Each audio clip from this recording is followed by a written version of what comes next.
Hey guys, welcome back with me again in this channel. On today's tutorial, I'm going to show you how you can easily overlay a video with photos in CapCut.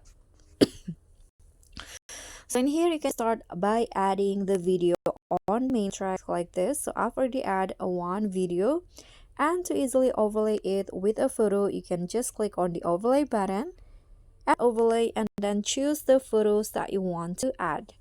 For example, here I'm going to find a photo. First, I'm going to add more than one photos. This one and also this one, for example. Okay, click on add. And after that, you can adjust the positions to your liking. Like this, for example. And if you want to make it in a certain shape, you can use masking. Click on the overlay and find mask. Then here, just select the shape. For example, I'm going to go with star. Adjust the shape and also the position, the size to your liking. Click on the check icon and that's it.